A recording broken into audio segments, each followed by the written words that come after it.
Gloria al Señor por esta mañana. Qué privilegio poder adorar a Dios y poderlo hacer en su casa. Vamos a orar un momento. Padre, tú eres maravilloso. Ilumina nuestras mentes, Señor.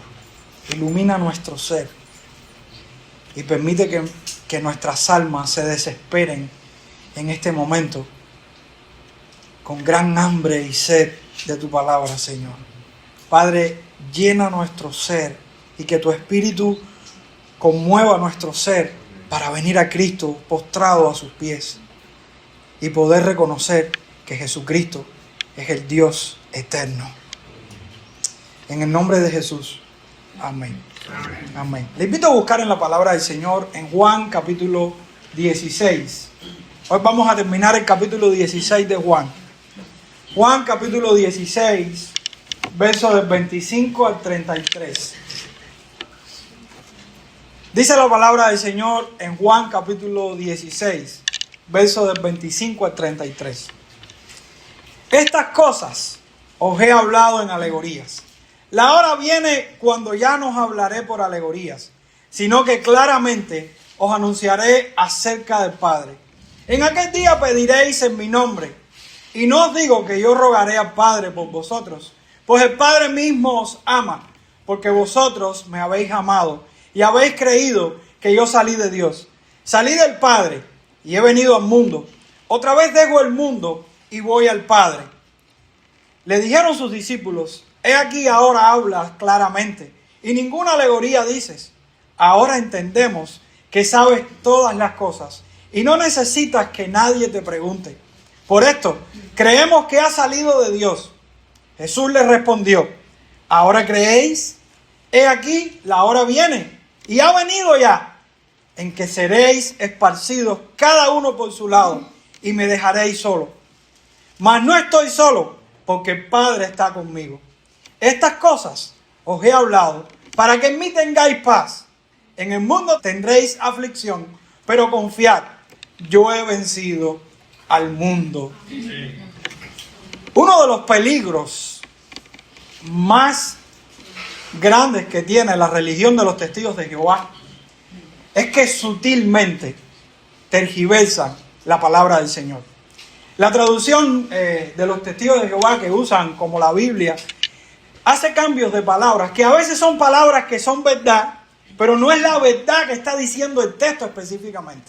En el texto de hoy ellos hacen este aporte, yo diría infernal, porque sabemos que lo que hay de motivación detrás de esa traducción es no reconocer la deidad de Jesucristo. Y ellos ponen en su traducción, cuando Jesús está diciendo que salió de Dios, ellos están diciendo que Jesús es el representante de Dios. Y así de sutil usan este término, que no es mentira que Jesús es el representante de Dios, pero realmente eso es lo que quiere transmitir el texto en el idioma original sobre Jesús, como que salió de Dios. Si nosotros escogemos la traducción correcta en el texto, que es que Jesús salió de Dios, nosotros estamos destacando el origen de Cristo y estamos destacando al mismo tiempo su obra mediadora. Pero si nosotros traducimos erróneamente, como la traducción de Nuevo Mundo, que es la que usan ellos, que Jesucristo es el representante de Dios en este texto, estamos destacando solo una función de Cristo. Y estamos eliminando la idea explícita de la procedencia de Cristo. Con su engaño y su traducción han enfocado su teología errónea para desviar la atención de los que aman a Cristo. Y en la realidad nosotros debemos estar conscientes de que Cristo es el representante de Dios, pero Cristo es el enviado de Dios, para exaltar que Cristo es Dios. No caigamos en los errores y en los engaños de este mundo. Confiemos en la palabra del Señor pura y limpia, la cual exalta a Jesucristo como Dios sobre todas las cosas. Entonces, el texto de hoy es un texto que nos lleva a comprender. Primero vemos cómo Jesús explica sus alegorías. Seguimos con la explicación de Jesús sobre sus alegorías. Después vemos cómo los discípulos comprenden lo que Jesús les está diciendo de una manera un poco más clara. Y después vemos cómo Jesús concluye aplicando esta verdad que le está diciendo a los discípulos. Entonces, si fuéramos a anotar puntos en el mensaje, a dividirlo para ir llevando el hilo, primero vamos a ver la explicación, que es la explicación que le da Jesús a sus discípulos ante sus alegorías. Después vamos a ver desde el versículo 29 y 30 la comprensión que tienen los discípulos ante la explicación y la encomienda que Jesús les da. Y después vemos desde el versículo 31 al 33 la conclusión aplicativa que Jesús le da a su verdad. ¿Crees que Jesús es el enviado de Dios? ¿Crees que Jesús es el enviado del Padre? Esto es fundamental para la fe cristiana. Y vayamos a la explicación que Jesús le da a sus discípulos. Dice el versículo 25: estas cosas os he hablado en alegorías. La hora viene cuando ya no os hablaré por alegorías, sino que claramente os anunciaré acerca del Padre. Aquí nos encontramos con una conclusión idónea para las enseñanzas que viene dando Jesús a sus discípulos desde el capítulo 13 hasta este capítulo. Recordemos que estamos en el aposento alto, Jesús solamente con sus discípulos. Y en sus enseñanzas priman lo que el Evangelio de Juan llama alegorías. ¿Y qué son las alegorías? Figuras que encierran verdades profundas o dichos figurativos. Con esto nos referimos a alegorías, dichos figurativos, figuras que encierran verdades profundas. Jesús usaba esto en su discurso, no solamente aquí en el aposento alto, sino si nosotros vemos sus mensajes, muchas veces hablaba en figuras, en símbolos, dichos figurativos. Esto era un estilo de enseñanza de Jesús. Precisamente sus últimas palabras eran parte de estos dichos figurativos. Cuando Él dice en el versículo 16, en el mensaje anterior que compartí con ustedes, Él les dice: todavía un poco y no me veréis, y de nuevo un poco y me veréis, porque yo voy al Padre. Está un poco difícil de entender a simple vista. Y ellos llevarían a la comprensión de que el gozo inexplicable que experimentarán al comprender la verdad de Cristo en su humillación y en su exaltación les llevaría a vivir de una manera diferente. Esa comprensión de esos discípulos en ver la humillación y la exaltación de Jesús les llevaría a vivir de una manera diferente, lejos del temor, lejos de la desesperación, lejos de la inseguridad, porque a medida que conocemos a Cristo y lo conocemos más profundo, mejor vivimos en esta vida de piedad.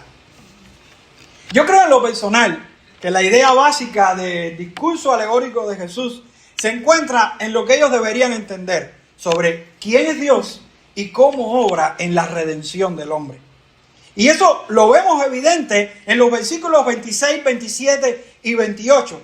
Él dice: en aquel día pediréis en mi nombre, y no os digo que yo rogaré al Padre por vosotros, pues el Padre mismo os ama, porque vosotros me habéis amado y habéis creído que yo salí de Dios, salí del Padre y he venido al mundo. Otra vez dejo el mundo y voy al Padre.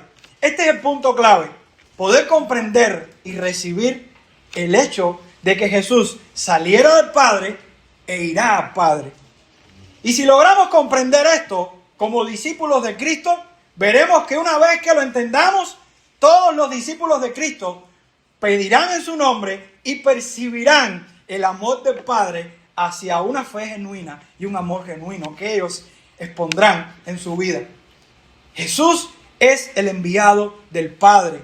Hermano, escuche esto: Jesús es el enviado del Padre. Esto es una tesis que no podemos perder de vista, porque nuestra salvación depende mucho de la comprensión que tengamos de quién es Cristo. Por eso es el énfasis de los testigos de Jehová en anular todas las palabras que rinden adoración a Jesús, todas las palabras que rinden deidad a Jesús. Nosotros debemos entender que Jesús es el enviado del Padre.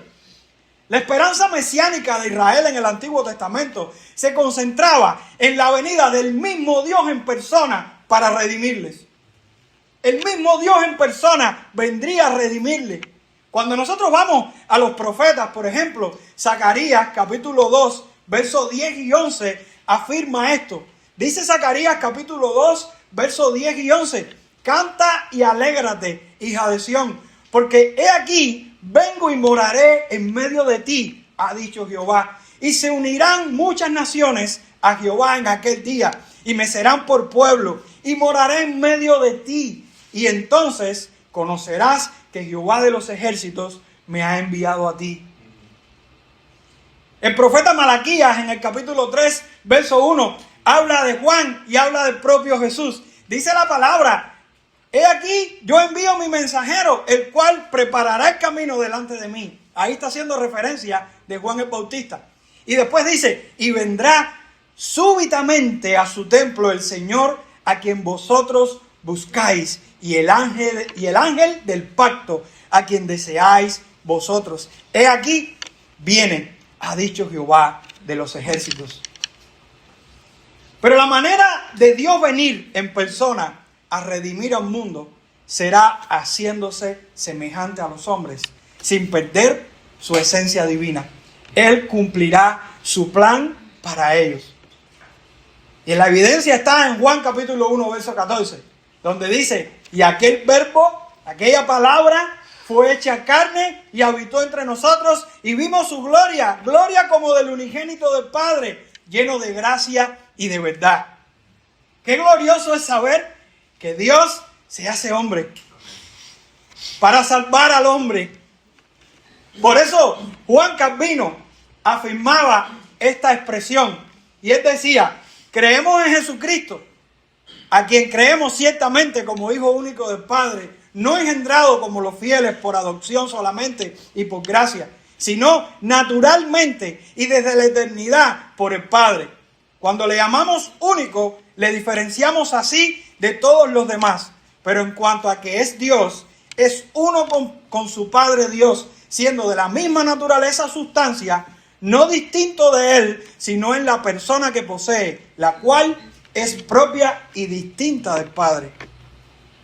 El catecismo de Heidelberg lo resume un poco más y dice así: el Hijo eterno de Dios, que es y sigue siendo Dios verdadero y eterno, tomó sobre sí la naturaleza misma del hombre, de la carne y de la sangre de la Virgen María, por la operación del Espíritu Santo, para ser también la verdadera simiente de David, semejante a sus hermanos en todo, excepto en el pecado. Ese Dios hombre que cree y adora la cristiandad es el mismo Jesucristo. Él dice serlo en el Evangelio. Y cada vez que Jesús está haciendo referencia a que Él descendió del cielo, está explicando esta verdad, que Él es Dios.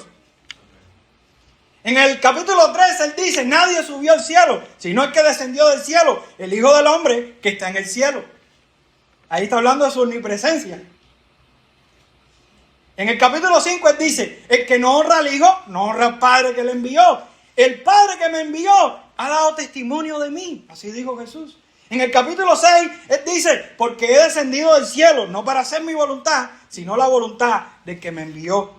En el capítulo 7 Él dice: yo le conozco porque de Él procedo y Él me envió.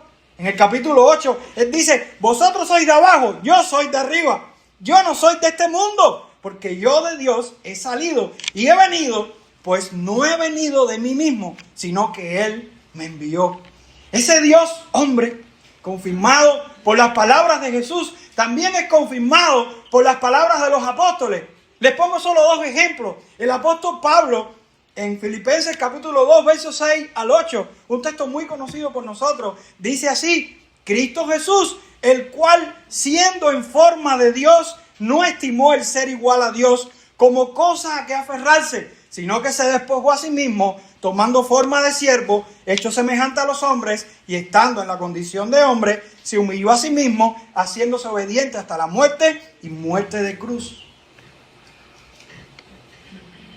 Y el poema en Primera de Timoteo, capítulo 3, verso 16, donde dice: e indiscutiblemente grande es el misterio de la piedad. Dios fue manifestado en carne, justificado en el Espíritu, visto de los ángeles, predicado a los gentiles, creído en el mundo, recibido arriba en gloria. Oh, amados, esta es una doctrina de vida o muerte. Y por eso nos es necesario aceptar absolutamente para nuestra salvación que Dios es una esencia en tres subsistencias. Y una manera sencilla de poder explicarlo es a través de dos preguntas que nosotros tenemos que hacernos. Primero, ¿qué es Dios? Y segundo, ¿quién es Dios? Y de manera sencilla, muy sencilla, podemos decir a la pregunta ¿qué es Dios? Dios es una única naturaleza divina, es una esencia.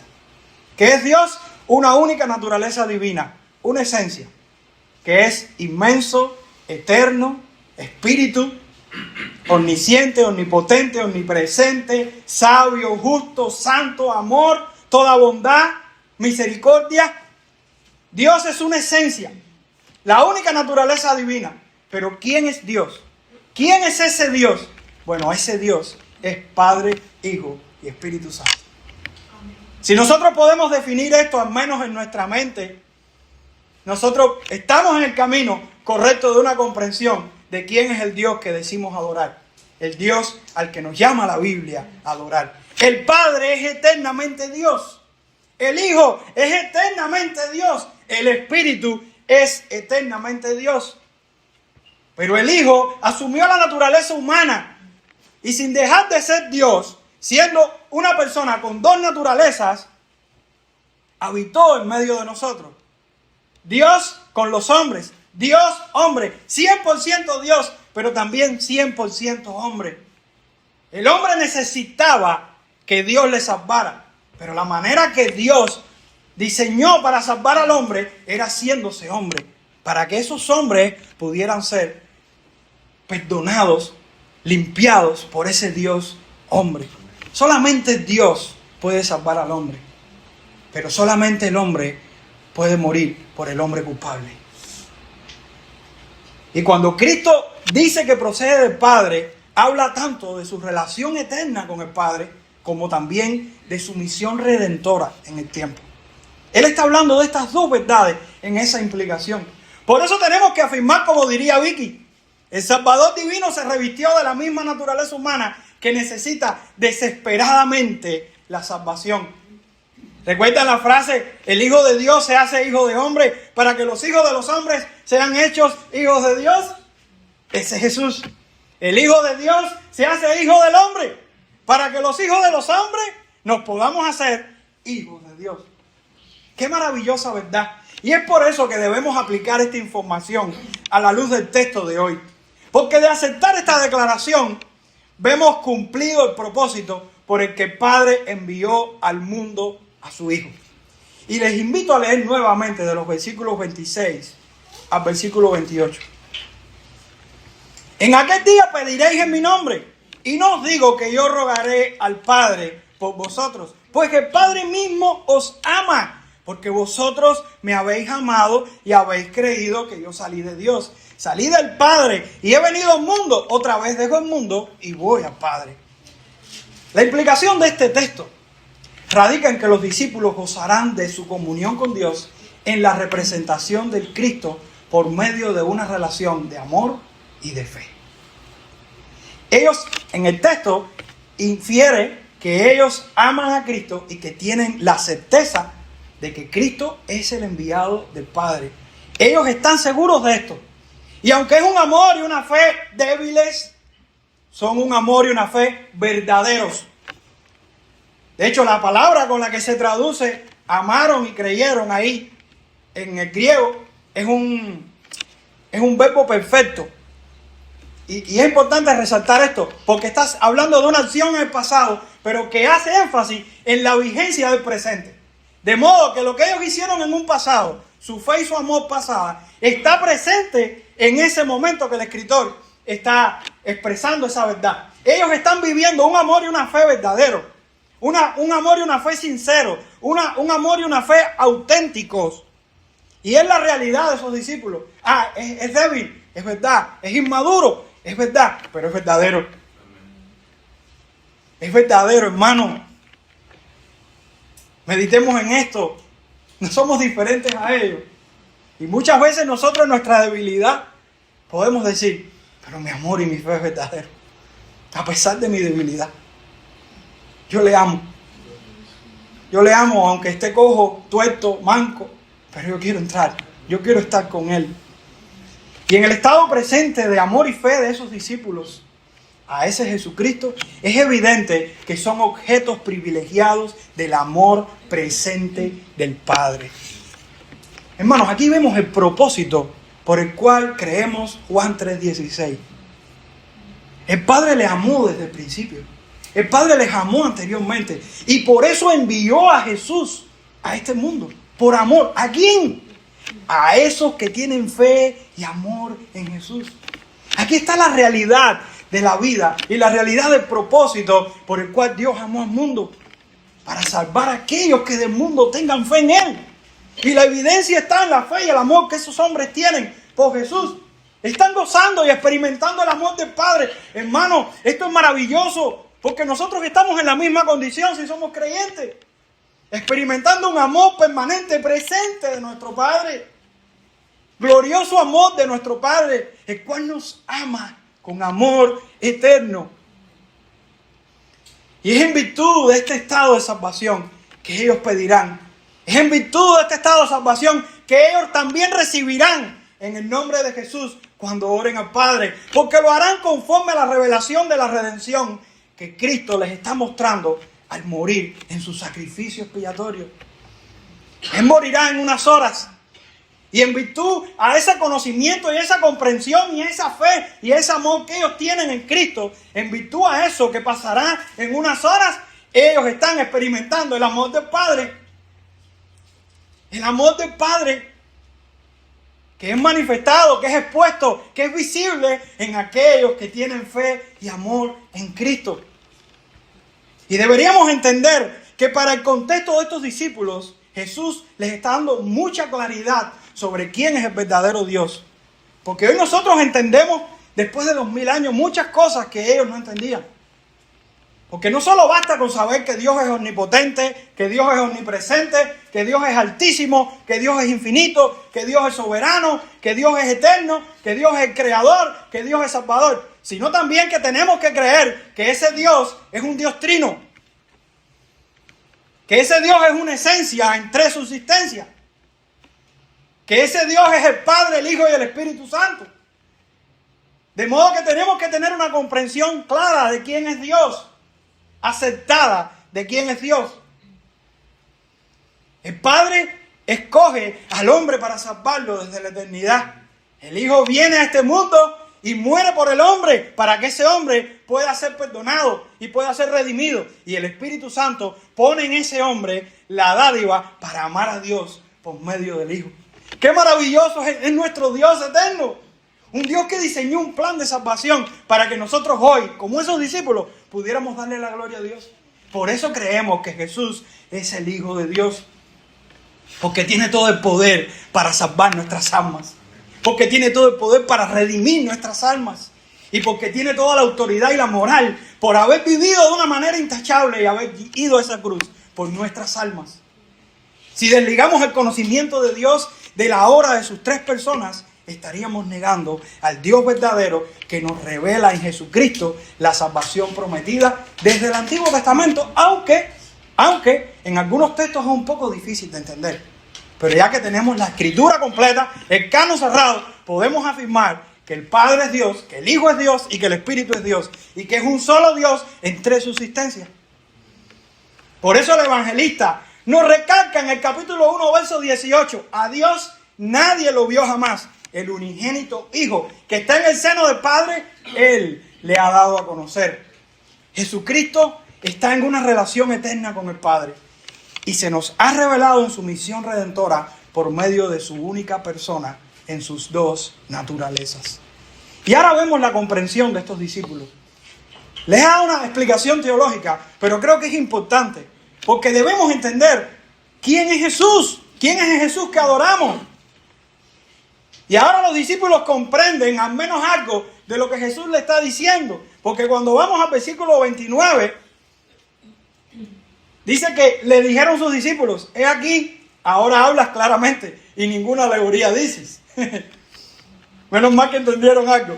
Lo maravilloso de la revelación de la deidad de Jesús a sus discípulos por medio de su omnisciencia, destruyó cualquier muro de dudas, cualquier muro de interrogantes que no les dejaba ver a Jesús como el enviado de Dios. El Señor solo le mostró algo ahí, algo simple para ellos, pero tan importante que los llevó a ver que Jesús es Dios.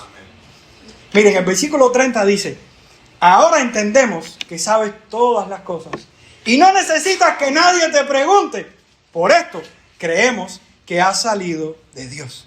Ahora entendemos, ahora que mostraste tu omnisciencia, ahora que hablaste de lo que nosotros estamos pensando en nuestros corazones, ahora que reconocemos que tú tienes un conocimiento exhaustivo de todas las cosas, ahora sí estamos reconociendo y estamos creyendo de que tú saliste de Dios, Señor.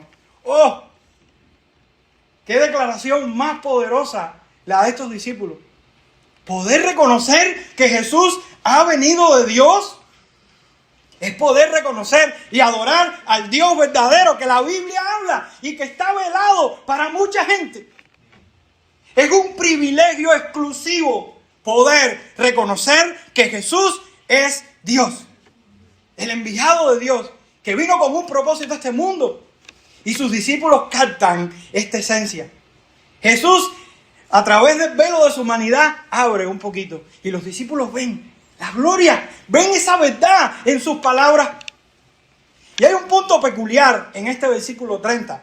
Y es la respuesta de estos discípulos a la revelación de Jesús. Cuando ellos dicen: por eso creemos que has salido de Dios.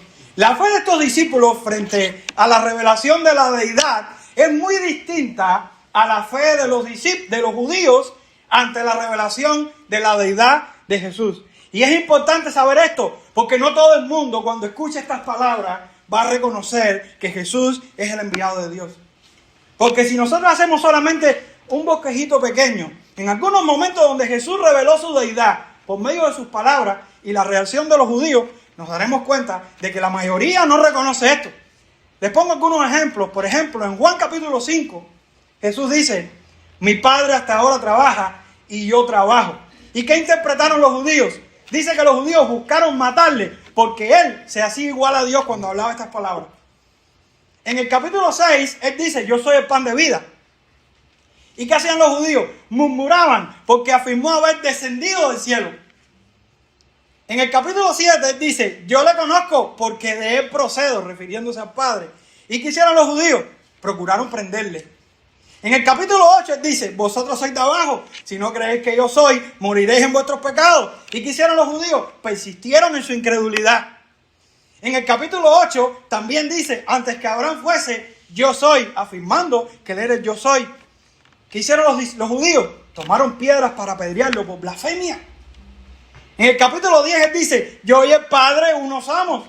¿Y qué hicieron los judíos? Intentaron apedrearlo diciendo que tú, siendo hombre, te haces Dios. En el capítulo 10 él dice: el Padre está en mí y yo en el Padre. ¿Y qué hicieron los judíos? Intentaron prenderle nuevamente. En el capítulo 12 él había hecho muchas señales delante de ellos. ¿Y qué es lo que sucedió? No creyeron en él. A pesar de la resurrección de Lázaro, no creyeron en él. Lo más espantoso de la incredulidad del hombre no es la falta de razón o el desprecio a la verdad. Es la terquedad. Es la obstinación ante la evidencia. De no querer reconocer. Te estoy dando la evidencia. Y quizá alguno que me esté escuchando, que no conozca al Señor, diga: ¿cuál es la evidencia? A este yo le diré a través de algunas preguntas. ¿No ves la naturaleza? ¿No ves la naturaleza? ¿No escuchas a tu conciencia? ¿No ves el cambio en los que han conocido a Cristo? ¿No ves la fidelidad de la Escritura en lo que dice y se cumple? ¿No escuchas la palabra de Cristo por medio de la predicación de la palabra que te está hablando en este momento? No puedes verlo. Te estoy dando argumentos. Y la fe de los discípulos de Cristo no es una fe ciega. No es una fe ingenua, hermanos, porque confía en hechos concretos, pero son hechos que se arraigan en el entendimiento de una realidad espiritual, ya que es por medio del Espíritu que podemos tener fe. Es una vida espiritual. Y aunque para algunos no es válido nuestro testimonio, para nosotros es muy válido, porque nosotros sabemos bien que el Espíritu de Dios mora en nosotros. Por eso Juan en la primera carta decía, y en esto sabemos que Él permanece en nosotros, por el Espíritu que nos ha dado. Nosotros podemos dar testimonio de que Dios es nuestro Padre. Podemos decir, Abba Padre, porque el Espíritu está en nosotros. Y aunque el mundo no quiera creer en esta evidencia, nosotros sí estamos convencidos de que lo que hay en nosotros, nadie lo puede borrar, nadie lo puede quitar. Y que nuestra fe y nuestro amor en Jesús, aunque débil, es genuino, es verdadero y es poderoso para recibir y entender de que Dios nos ama, de que Dios nos cuida, de que Dios es nuestro Dios, de que el único Dios verdadero, el cual es el Padre, Hijo y Espíritu Santo, está con nosotros. ¿Qué mayor gozo puede experimentar un hombre? Que no sea saber de que el Dios verdadero está de su lado. ¿Y a qué conclusión llega Jesús con esta explicación? Y la vemos de los versículos 31 al 30, o sea, del 31 al 33. Pero les leo primero el 31 y el 32. Dice Jesús le respondió, ¿ahora creéis? He aquí la hora viene, y ha venido ya, en que seréis esparcidos cada uno por su lado, y me dejaréis solo. Mas no estoy solo, porque el Padre está conmigo. Observemos la conexión de estos textos con el mensaje anterior, en el versículo 16 y en el versículo 20, en la que Jesús hace referencia a la tristeza que estos discípulos enfrentarán cuando llegue el momento de la crucifixión. Él les dice, todavía un poco y no me veréis, y de nuevo un poco y me veréis, porque yo voy al Padre. Y en el 20 dice, de cierto os digo, que vosotros lloraréis y lamentaréis, y el mundo se alegrará. Pero aunque vosotros estéis tristes, vuestra tristeza se convertirá en gozo. Ellos le abandonarán, y le abandonarán en una profunda tristeza. Y tal fue eso, ese temor y esa inseguridad de esos discípulos, que cuando nosotros vamos al Evangelio de Marco, Marco da un detalle gráfico que los demás evangelios no dan. Algunos dicen que es hablando de sí mismo, el escritor, pero lo interesante no es de quién está hablando, sino de la reacción que toma. Porque el Evangelio de Marco en el capítulo 14, versos 51 y 52, habla de un hombre que estaba cerca de Jesús cuando lo van a arrestar. Y está tapado con una sábana. Y dice que cuando van a prender a Jesús, suelta la sábana, pierde la sábana y sale desnudo corriendo. Así que imagínense el momento de revuelo que hubo cuando cogen a Jesús y lo captan. Los discípulos tuvieron temor. Los discípulos huyeron corriendo. Huyeron, mucho temor. Pero no descuidemos el detalle que da Jesús en el texto. Cuando todos le abandonen, Jesús dirá, mas no estoy solo, porque el Padre está conmigo. No hay decepción tan grande de los hombres como el consuelo que encuentra el Hijo de Dios en el afecto de su Padre, en la compañía de su Padre. Cuando todos nos abandonen, recordemos, Jesús no fue abandonado. Y esta verdad es tan profunda y consoladora que aunque en un momento muy crítico de la cruz, Jesús dice, Dios mío, ¿por qué me has abandonado? Él está sufriendo plenamente el castigo que exige la justicia divina.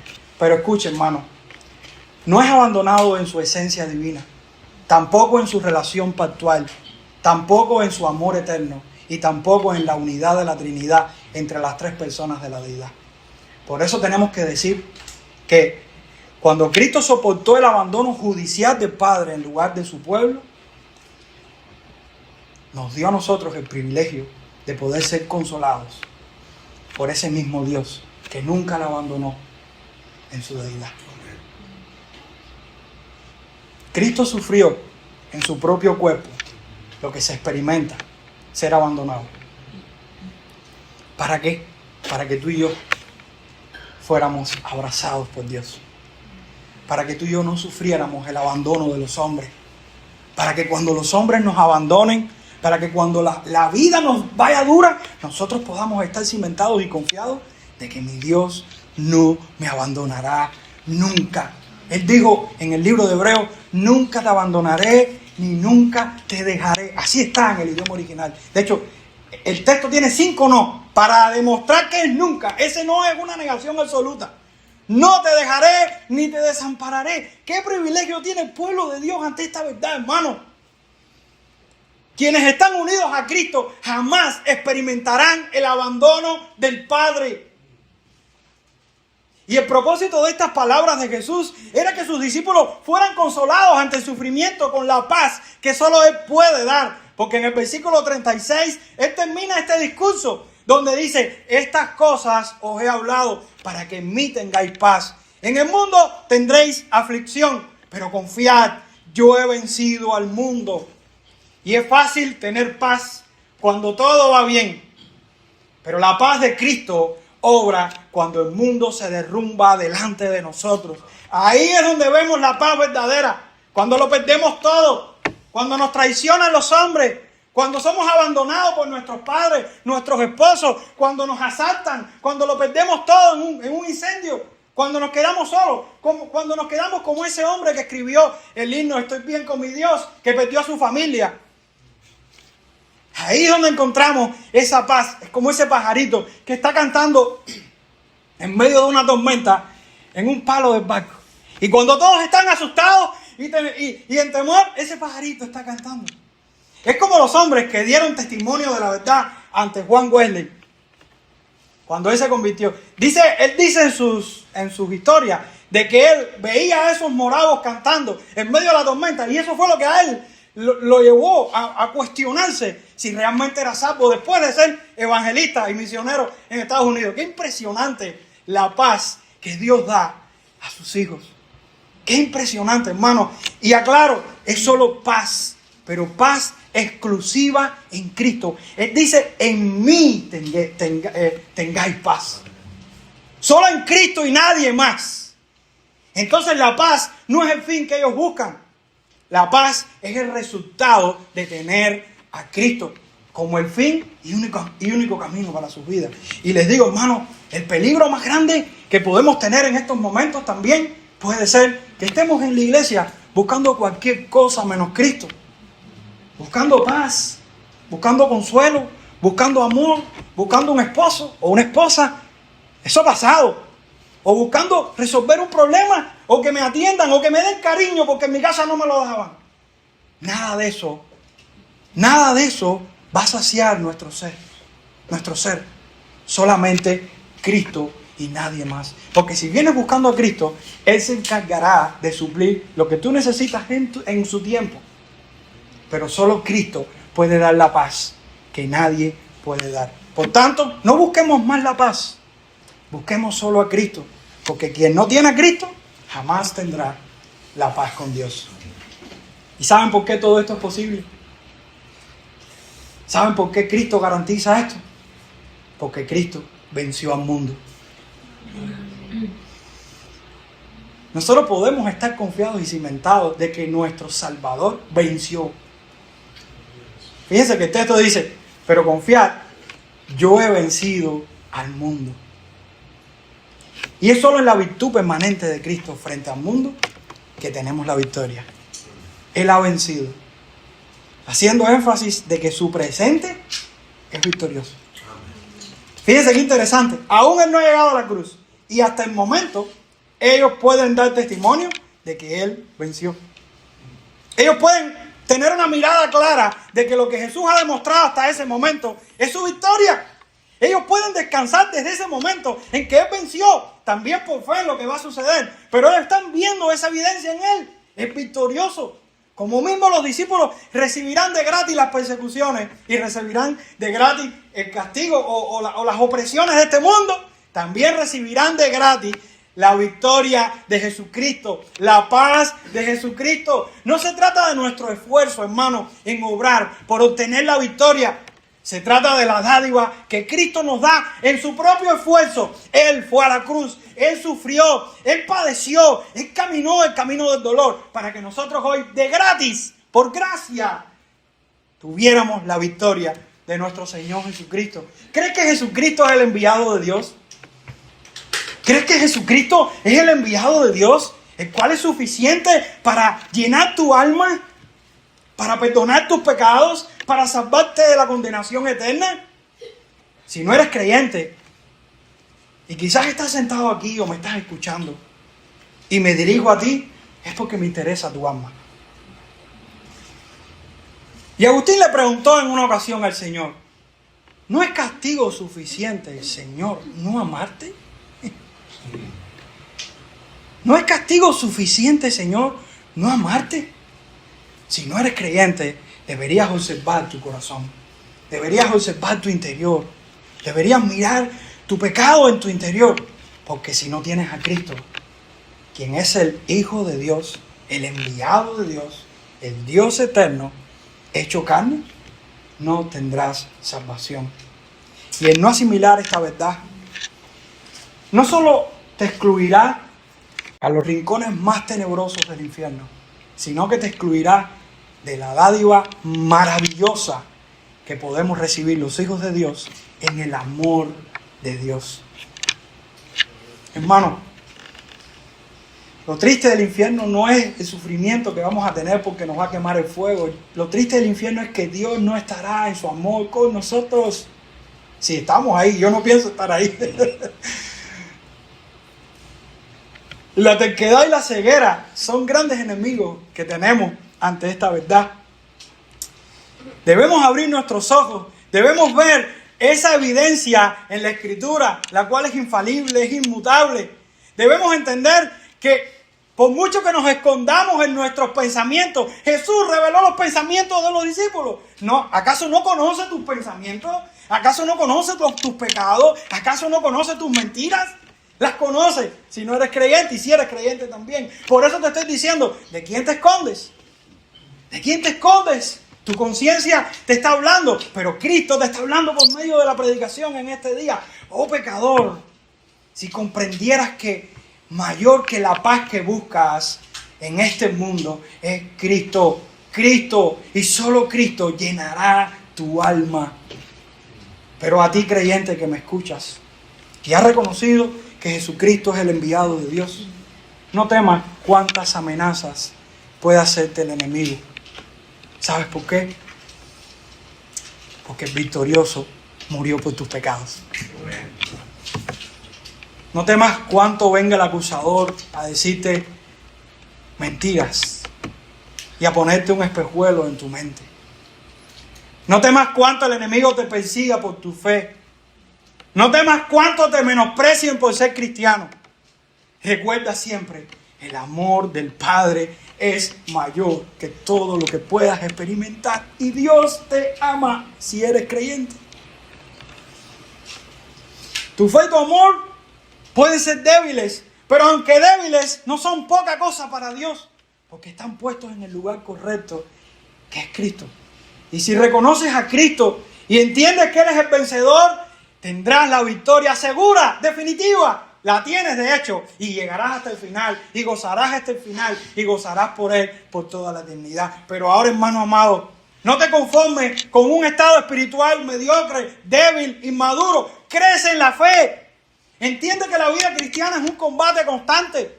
No te conformes con lo que has aprendido o has experimentado hasta estos momentos, porque Cristo te ha salvado, te ha dado la victoria, pero no para que te quedes en el lugar, sino para que avances, camines, confíes en Él, camines en fe, en su palabra. Logres entender que hay un combate permanente en nuestro interior, con nuestra carne.